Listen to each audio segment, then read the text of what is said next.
What's up? What's up? I don't normally make videos like this, and I just want to say, this is real talk. Listen up. Give me your undivided attention. I want to say that I am so impressed and I am so proud of all you guys here on YouTube, but in the real world, bro, that have seeked wisdom and information to go out and start your own businesses from scratch. See, being in my shoes, I've literally gotten thousands of emails and letters and things of guys telling me, pouring out their heart stories, because I did it on the internet and it attracted like-minded people that literally went through hell. And if you're one of them and you're going out there hustling, getting your business off the ground, I know it's the middle of the winter in a lot of areas of the United States, and maybe you're scrambling right now to make ends meet. I don't know what you're going through, but I do. I just want to say, dude, I am so proud. I got a little light here. You see me better. I am so impressed by, I have so much faith to see what the minds of people can do when you get committed. But sometimes you have to hit rock bottom. You have to get so low. I'm trying not to cuss here. You have to get so low and be ground down to a stump before you hit gratitude. Because I'll tell you one thing, if you don't have what you want in life and you're not getting there and you feel like there's something holding you back and no matter what you do, you can't get there, you know why? Think of why. What's holding you back from getting there? Because I'm a pretty good guy.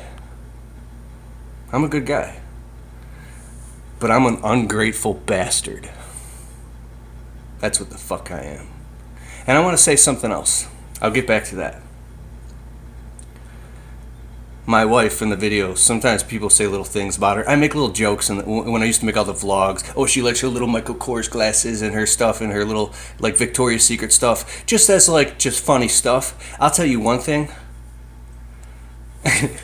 There's been some times when my wife has went out the door to work when she was sick, when she was tired and exhausted, and went to work. She has like all these great qualities that like just really, but hear me out here. She's marched out the door and she says, "You are a fucking ungrateful, selfish bastard, Keith. And that's why this, and this."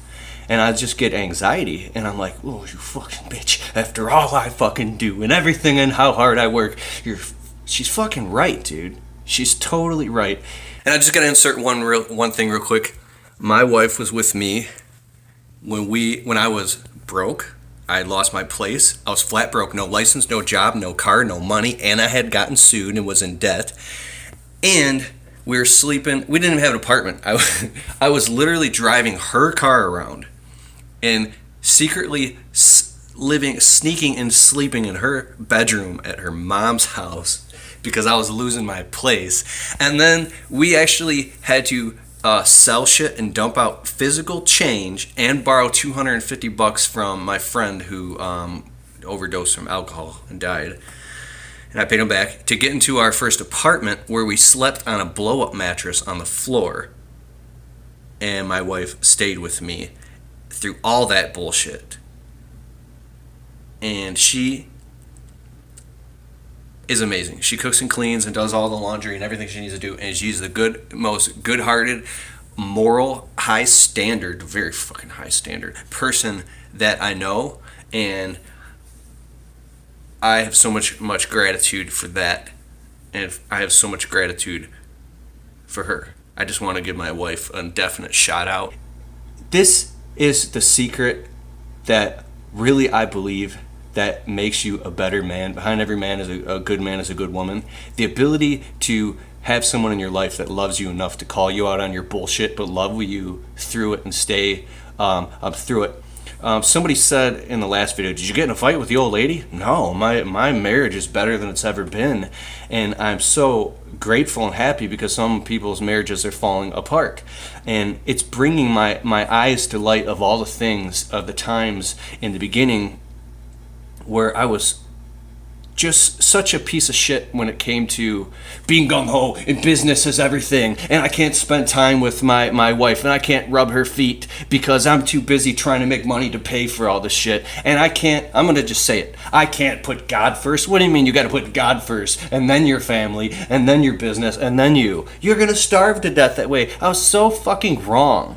I was so wrong, and such an ungrateful bastard. And you know what? If I didn't get right, and not that I did anything wrong, but I mean, I'm talking get some gratitude back in my life. I don't know what happened to me, but I think it was the moment where I spoke in Washington, D.C. over the summer. I get to go on stage, and you saw the video of me speaking. Dude, I bawled my eyes out on the steps by the water that day. I'm like, was it me that put me in this position? It was my dream to one day speak in front of people. I got interviewed by Brian from Top Notch Lawns in 2014, and he said, "So Keith," I like Brian. He goes, "So where do you see yourself in a couple years?" I'm like, "Well, since I'm so fucking smart, I was just scared. I see myself speaking around the country, and I really believe that." And I got off the interview, I was like, "Fuck." And it really happened, and I bawled my eyes out, and I couldn't even believe it. And I'll tell you one thing, when you turn your heart over, man, I'm not like some preaching Bible, I can't stand people like that. Let's just say you turn your heart over to gratitude, and you start looking at your woman that you love, and you start saying, "Oh my God, you are so hot when you're mad." Like, shit like that.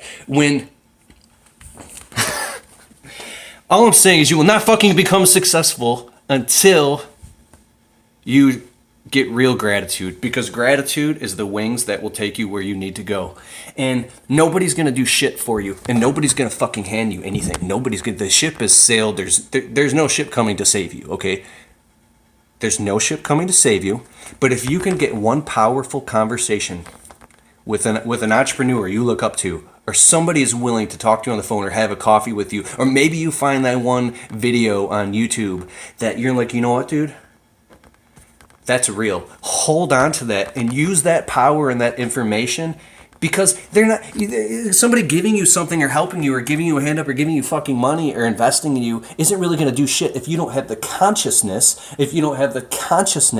to go in and integrate it, and then adopt it and go out and put it into implementation into your real life, into your real fucking life. If you don't live it and breathe it, then you don't really fucking know it. I'm culprit of that, right? That's why I ain't talking about how to run $1 million landscape company, because I got all my own fucking fears and frustrations with my business and things that I can see. And I'm like, and I spent all this time over these years building this huge internet audience when I could have invested the time into my business and had 3 fucking crews out right now making more money. But I looked at it from my perspective, and I was like, dude, you know what? I have this mission, this message I want to share with people, and if I have to sacrifice, I still live all right to do it, then maybe one day I'll reciprocally get paid on the back end. But I got to do what's right, because the reason, I'm not trying to make this about me, I'm just trying to be real as hell.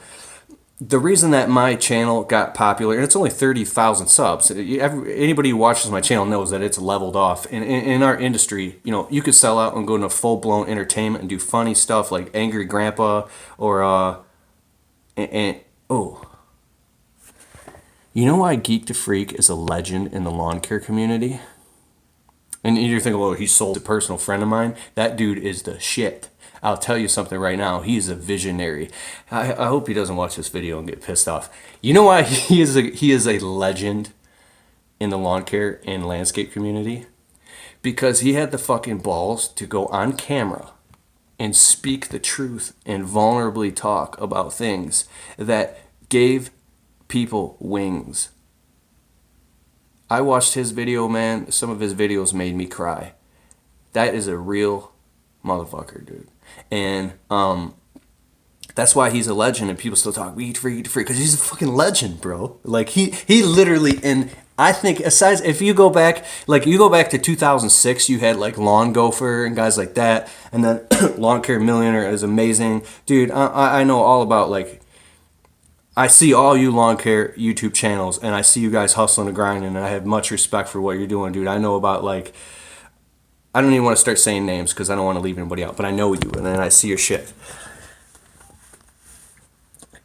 If you want your YouTube channel to grow, you gotta get scared. You gotta get fucking naked and talk about real shit, right?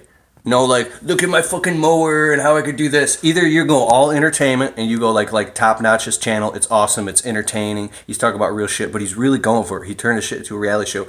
Or I created another channel called I Am Ability.